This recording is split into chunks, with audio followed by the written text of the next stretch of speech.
your go-to resource for U.S. immigration insights. We provide clear immigration news and information. Our platform provides a network of licensed attorneys who can answer your questions and guide you through the process. From visas to green cards, asylums to citizenships, immigrationquestion.com helps you to network with immigration attorneys so that you can move forward with confidence. Sign up today or download the app. Free registration, limited time offer. Stay tuned. We go live in 30 seconds.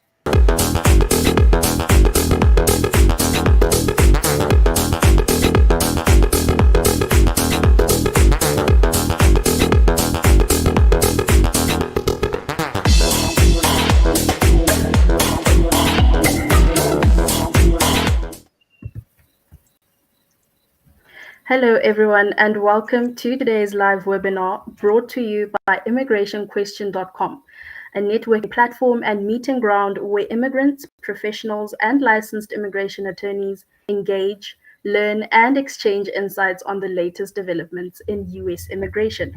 My name is EB2-NIW, and I'll be your host for today's timely discussion, EB2-NIW in 2025. What is a strong case in the current adjudication scenario? The EB2-NIW remains one of the most strategic self-sponsored immigration options for professionals seeking permanent residence in the United States. But as USCIS standards evolve and adjudication trends shift, many applicants are asking what truly defines a strong national interest waiver case in 2025. To help us navigate this topic, we're joined by attorney Myra Lazar, founder of Waymaker Immigration Law, PLLC, and a member of the Colorado and Texas bars. Attorney Lazar brings a unique combination of corporate and individual immigration experience with expertise in EB2-NIW, business immigration, and strategic case planning. She combines legal precision with business insights to help professionals achieve their immigration goals with clarity and confidence. You're welcome, Attorney Lazar. We're glad to have you with us today. Thank you, Blessing.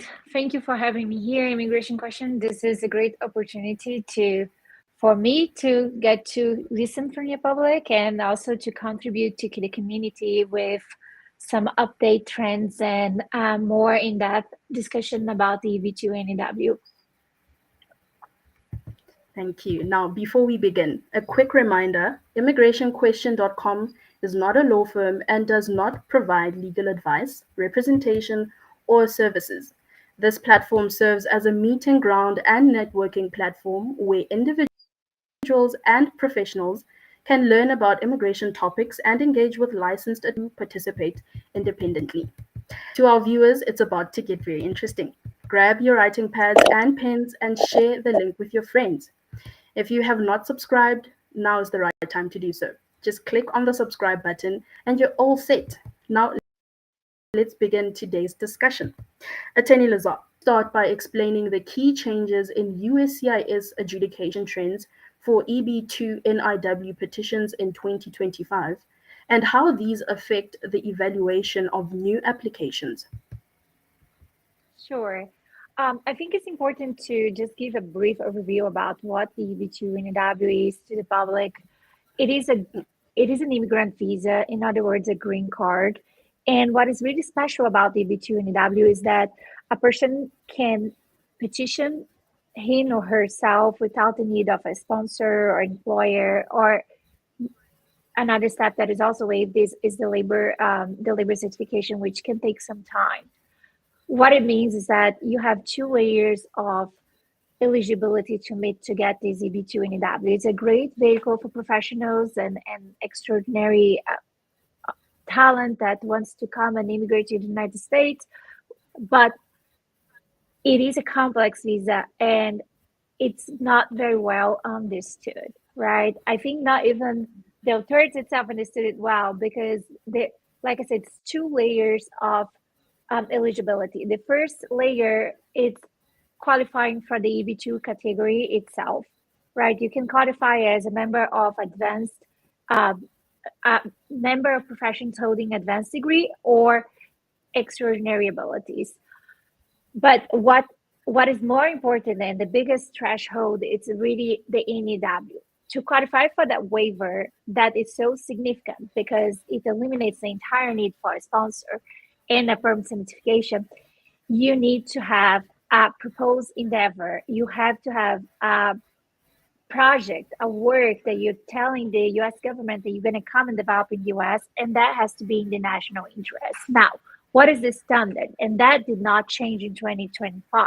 The standards matter of DANAZAR. It established a three-part test that clarifies and explain what it is the national interest. And that test came into effect in 2016.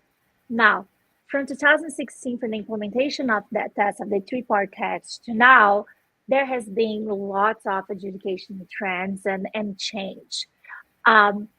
When it just started, the biggest change was before, to qualify for an EW, petitioners were required to show they had a proposed endeavor that was going to impact the United States as a whole geographically. So that was a really, really difficult standard to meet. When DANAZAR came, one of the main change was that it was no longer a geographical need of change, of impact. It clarified that individuals could have their proposed endeavor could have national importance if they would bring about economic development for economic depressed area, or they would bring some innovation, something that will generate value to the field, even if it would not touch the United States in each one of its 50 states, right? But what's going on, most especially, these adjudication trends, they did not happen all at once in 2025. It started changing, I would say, more permanently at the end of 2022. So we saw adjudication patterns changing from just a matter of DANAZAR to what some of my colleagues like to call DANAZAR Plus.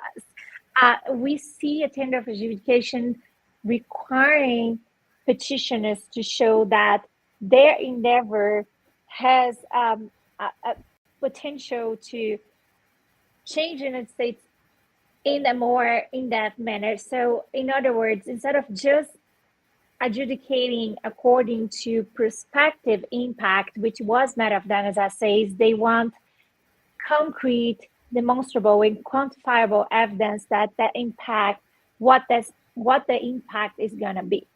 And another thing that we've been seeing, like we attorneys have been seeing, is like requests for evidence, asking for certain things that are definitely not within DANAZAR. They're much more common in AB1A cases, like patents, like articles, like demonstrable impact of the petitioner's work in the field, even though we were supposed to, with matter of DANAZAR, to show the impact of the national interest of a prospective work, not work that you already did. So those are some of the most concerning trends in terms of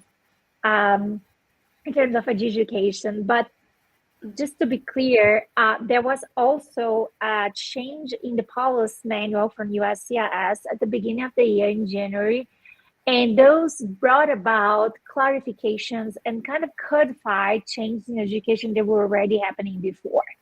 And the most important of those, I think, was like one, clarifying that it's a two-step analysis for eligibility in the EB2 category, and then eligibility in the NEW. If you don't pass the threshold, USCIS doesn't even have to reach for the NEW argument.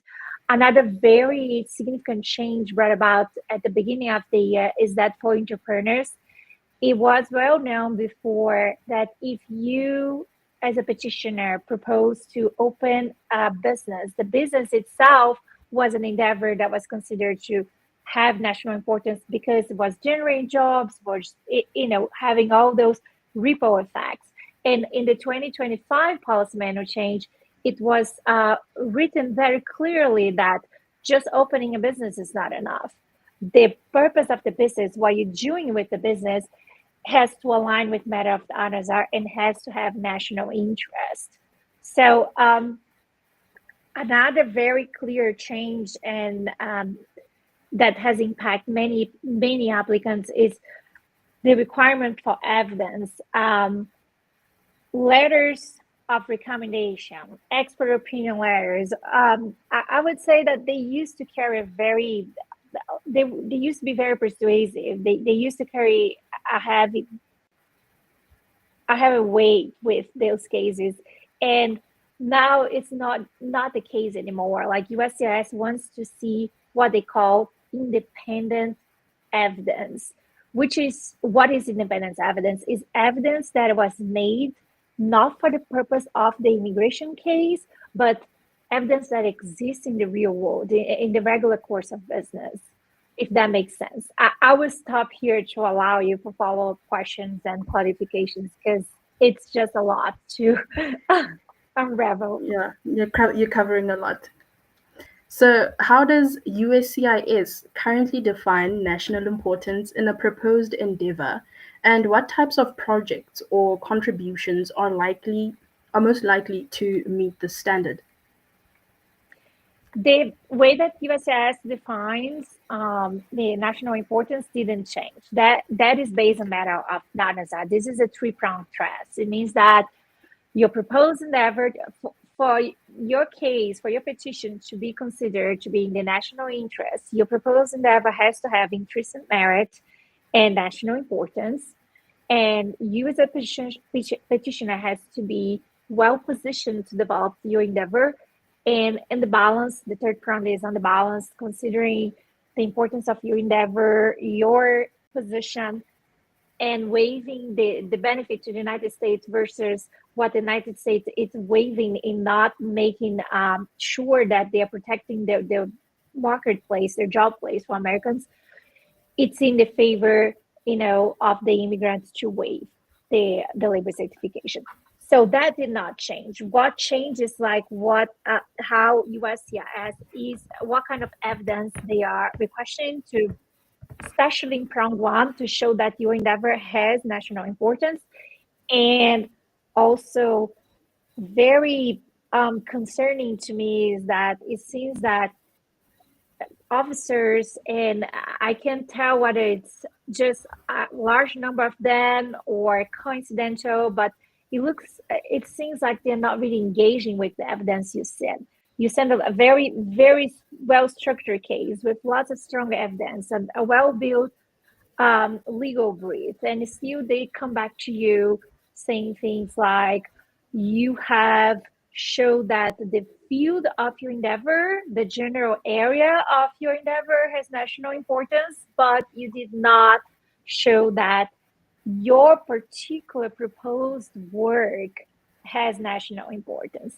So from what I can observe of the trends, it seems to me that now an endeavor that has a good chance of success is an endeavor that shows some sort of innovation, some sort of technological, scientific, even academic innovation with well-established impact on their field. So if you are the type of person who is very well-established professional, has a lot of success, like implementing other people's innovation, right? Because we have the people who create things, and we have the people who translate those plans into reality. And it seems to me that nowadays USCIS, it's putting more value into the people who are the inventors, the innovators, than those who are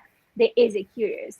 But that's not to say that executors should not apply. It's just to say that they definitely need to work in the evidence and build a case that is very, very clear and relies on strong evidence, independent evidence, much more than just recommendation letters.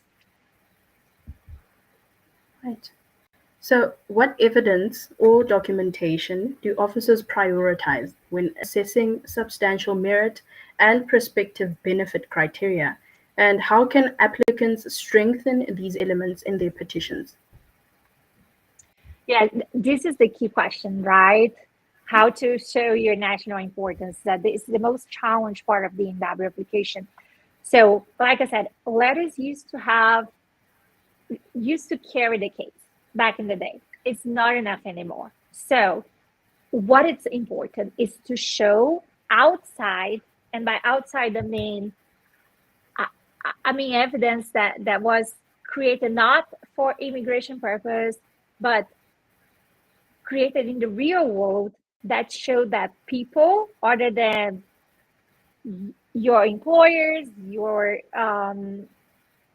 investors, your clients, that they see value on your contribution, and most specifically people in the United States. Unfortunately, that distinction, some cases are exception because some innovations and some endeavors are so important that doesn't really matter where you get the traction. But it is very important for a successful adjudication today to have that independence evidence. So I'll give you a concrete example, right? Let's say a person, an applicant has developed a use of AI to do preventive maintenance of assets, right? Of assets. And that is going to save companies millions of dollars. But it's not implemented in the US yet. And the proposed endeavor is to actually bring this to the US. So how do you show that this has value before you can do anything because you don't have a visa yet, right? So one way of showing that is to try, and even though the person is not of an academic background, try and participate in congresses and show the theory of the event.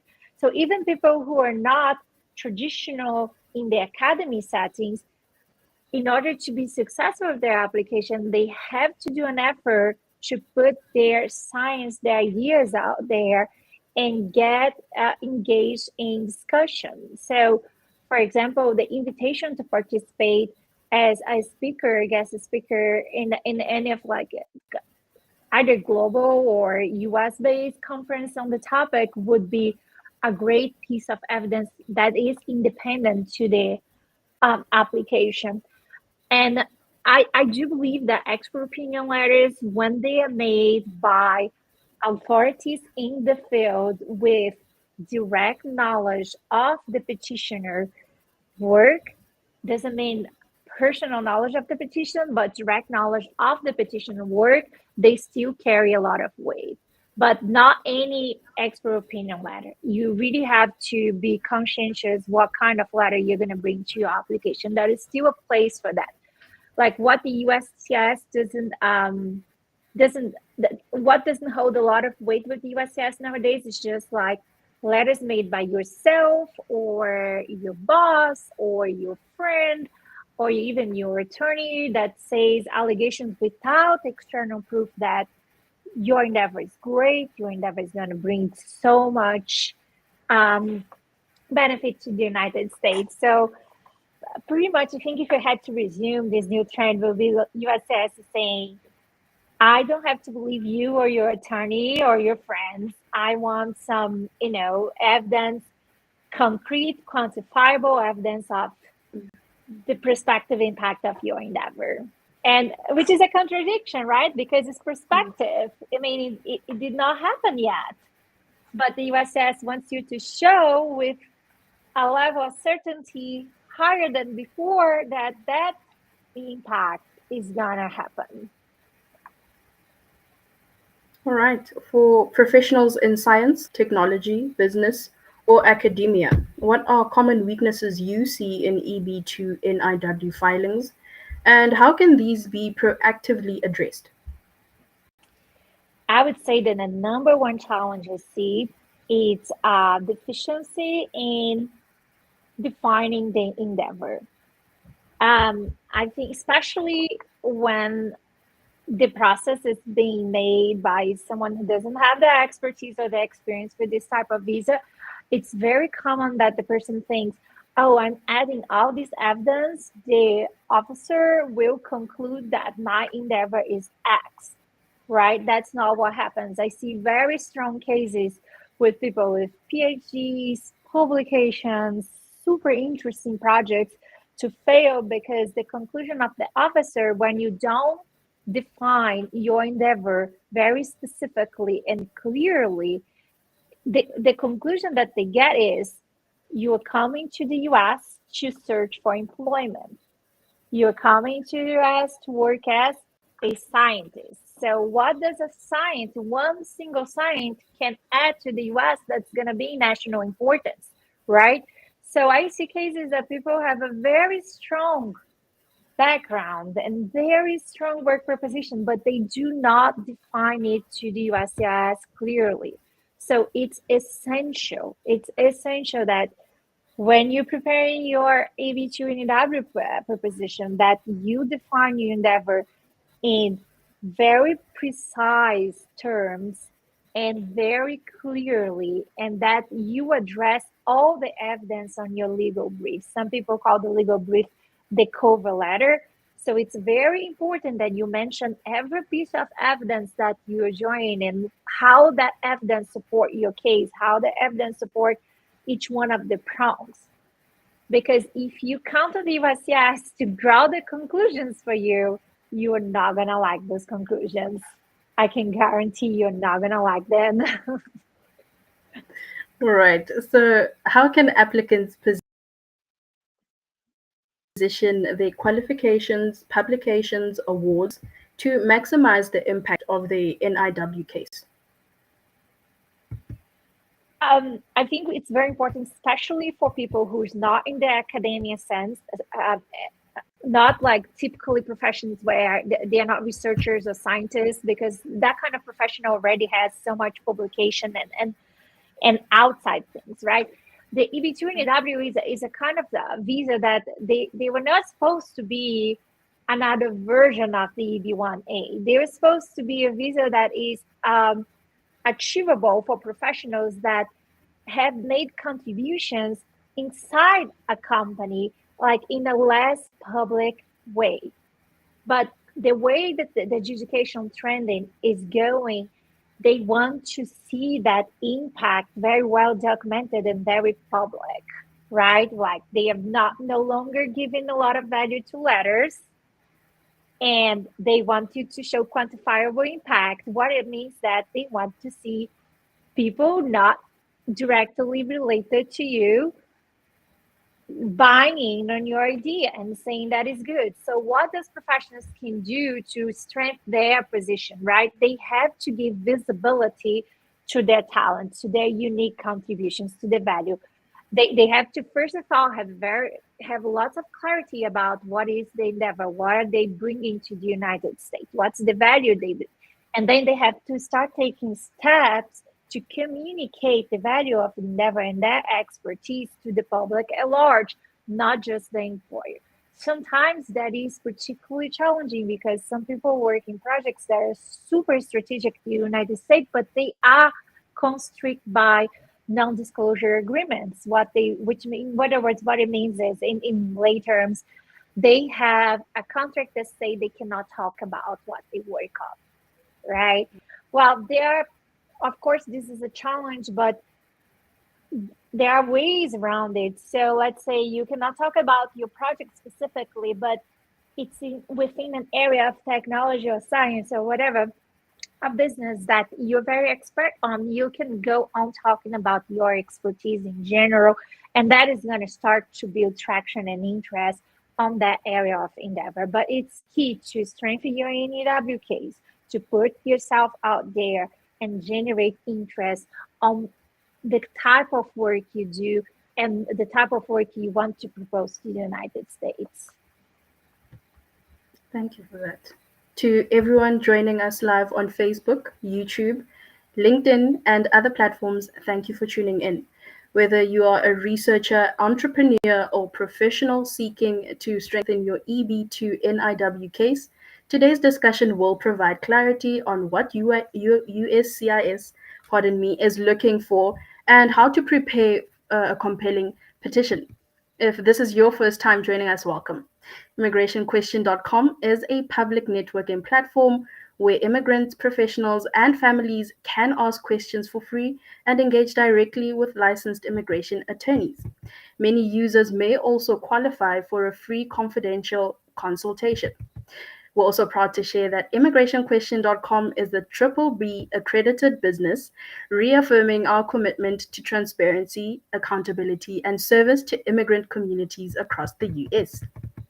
Attorney Lazar, as an immigration attorney with a background in business immigration, management, and experience in leadership roles at top immigration firms, what are your thoughts on how a platform like immigrationquestion.com is helping immigrants and attorneys connect and network more effectively? I think it's an incredible opportunity for people to get to know an attorney without spending a lot of money, right? It's like it's difficult to know who to trust. And the way this immigration question is set up, we as attorney, we can go there, answer your questions, and based on the answers, you can get a taste of the depth of knowledge, the style, and that kind of eliminates some of this initial cost of stepping into this legal relationship. Not to mention, it's not legal advice per se, because we can only give like generic information in a public forum, but it does help. I mean, you there's so many people out there looking for answers, right? And they go to all sort of forums where they may be hearing back from people who are not necessarily knowledgeable. And at the very different, what is very different and unique at the immigration question, which I find valuable, is that only the attorneys answer. So you can have more trust in the information you're getting over there. Now, Attorney Lazar, before we move into our live Q&A, let's tackle this. For individuals who may be borderline eligible, what practical strategies or supplemental materials can enhance the overall persuasiveness of an EB2-NIW petition in the current adjudication environment? Well, when we're talking about borderline eligible, I think maybe most people, what they get in mind is the basic EB2 category eligibility. So the 5 years, either a bachelor plus 5 years or 3 out of 6, 3 out of 6 like elements, right, of the extraordinary ability. Well, I would say this is a challenging time for cases that don't have very strong evidence. I honestly advise to find out what is that unique value that you bring. If that's really extraordinary and you already have lots of evidence, good evidence about it, then consult with an attorney how to best build your case. And if not, maybe try a different approach. Maybe start by pursuing other opportunities, such as like to come as a researcher to the United States, to come as an intern or college exchange student, and then you build up those bridges and build up the base knowledge to get you there. Because like I explained at the beginning, the EB2-NIW, the eligibility is just the first threshold, and it's honestly the easiest to achieve. If you are eligible, that does not mean that you have a work proposal that warrants a national interest waiver. This is just the first step in a long list of steps to get approved. So I would say focus on what your unique strengths are and what you bring that is really special, and make sure you're bringing your case and you're building up your profile in a manner that you're attracting lots of interest. So even though it's not necessarily EB2-NIW requirement, like we see that being featured in media and news, like all those requirements that we see for EB1A, when they're present for EB2-NIW, they do help and they go a long way. So that is my advice. Like, aim for EB1, build your profile, work on your unique strengths, do it in a public manner, even though you're like kind of W2, like job focused guy. You really have to get engaged in the bigger debate about the topics that are important to you. And all that's going to come back to help you with a strong EB2-NIW case in the future.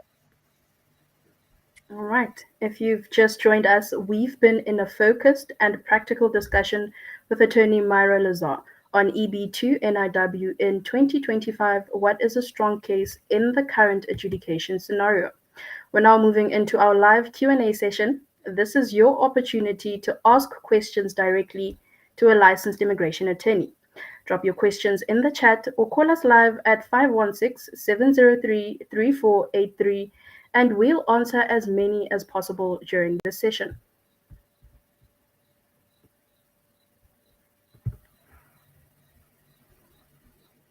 Right. First question.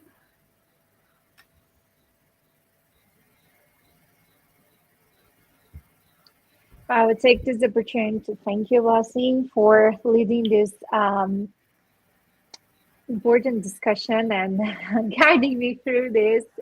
It's really a great opportunity to be here serving the community with information.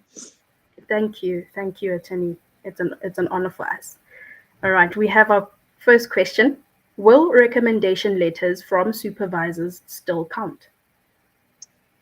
They do. What matters is what other evidence do you have. If you look at the 2025, the January update on the manual, they say the letters can still be persuasive if they are by someone who is an authority on the field. So what is the background of that supervisor?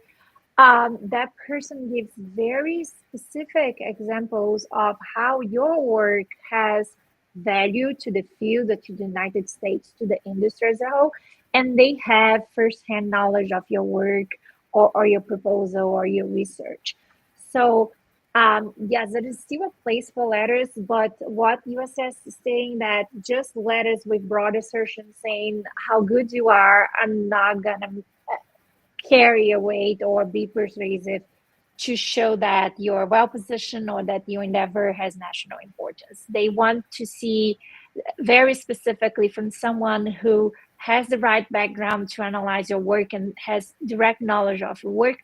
Why is that important? With examples and that is written in the manual, independent evidence. So again, that independent evidence, right? So if someone is talking, for example, about how good you are with creating applications of artificial intelligence in medicine, right?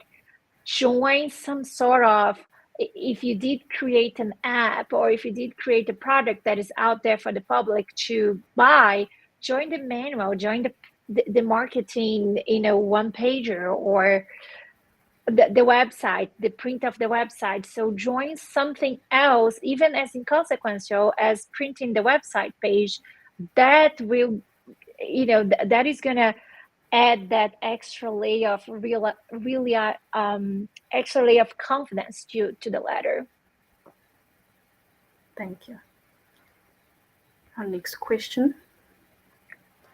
If my work is more practical, can I still get NIW with projects or patents?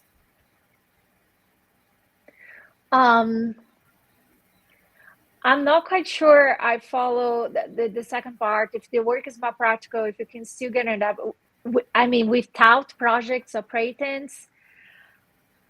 The answer is, I believe it's yes. You can still get it on NIW if your work is more practical. As a matter of fact, I had a couple of cases like that of people who were very extraordinary, but none of their work involved having a patent or a research paper published.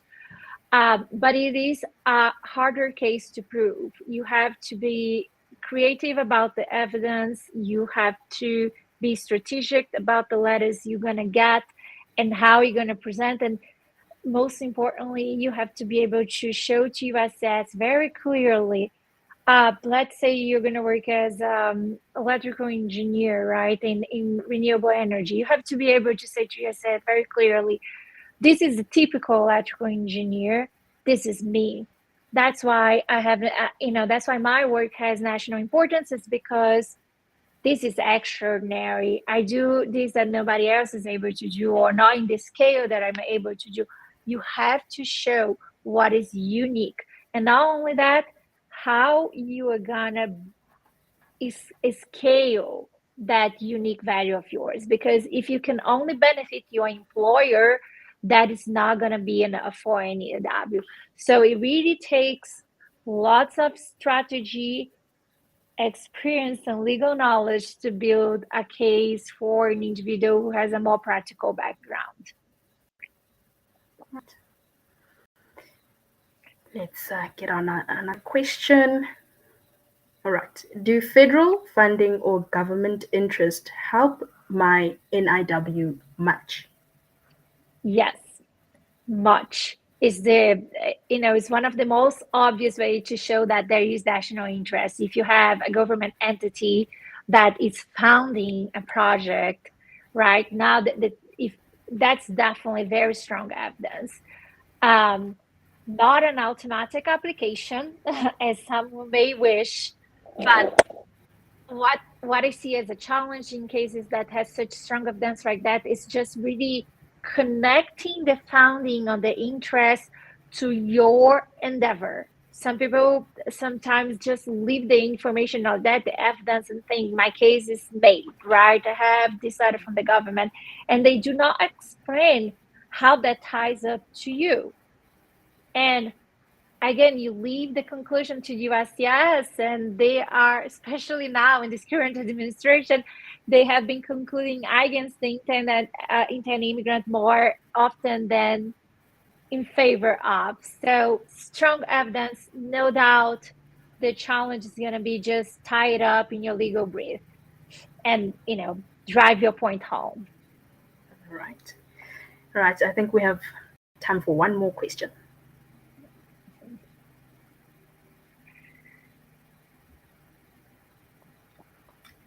All right. So how many recommendation letters are enough, and what must they say?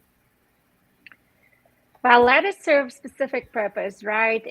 If you're talking about the importance of the national importance of endeavor, then it's an expert opinion letter, and they have to come from an authority on your field, and they have to say very specifically how your proposed endeavor will benefit the field, the United States, the industry, the area. It has to be very practical, very specific, and the person writing this has to be knowledgeable and senior, right? If you're talking about letters to position you as to tell that you, the petitioner, is well positioned, it has to be letters. The quantity, I'll first explain about the quantity. There is no set, there is not nothing on the regulations that say you need that amount of letters. All right, but it's good. I think it's good to have at least 3, like 1 expert opinion letter and 2 recommendation letter. And if they add value. And what is recommendation letter that add value is someone who has direct knowledge of your work, but not any work. It has to be work that is aligned and connect to the endeavor you're proposing. So let's say you are going to do endeavor in medicine, in anesthesia, because you have this incredible technique that you develop, and it's so groundbreaking and helps so many people. And then you're going to bring a recommendation letter of med school professor who really liked you but never knew you as an anesthesia doctor, right? That recommendation letter may not be relevant, even if your professor is a PhD, because it's not in the specific area of your endeavors. So recommendation letters, they have to align with your endeavor. Like general letters just saying how great you are, honestly, are not going to get a lot of attention from USCIS officers, on my experience, Right. gotta say. All right. So thank you so much, Attorney Myra Lazar, for sharing your insights and practical guidance today. Your discussion has helped professionals better understand what makes an EB2-NIW petition strong in 2025 and how to approach their case strategically. And to all our viewers, thank you for joining us. We hope today's session gives you clarity, confidence, and actionable insights to strengthen your EB2-NIW petition. Remember, you can always visit immigrationquestion.com to ask your immigration questions for free and receive answers from licensed immigration attorneys. Many users may also qualify for a free confidential consultation. If you'd like to revisit today's webinar or share it with colleagues, the full replay will soon be available on Spotify. Search for Borderless Talk by immigrationquestion.com to access it. Join us again on Wednesday for another live session where we explore key immigration topics affecting professionals, entrepreneurs, and families across the United States. Once again, thank you, Attorney Myra Lazar, and thank you to everyone Thank you. watching. Until next time, Thank stay you, informed, everyone. stay prepared, and stay connected. Thank you, everyone. Thank you, Blessing. Thank you, Immigration Questions. Thank you.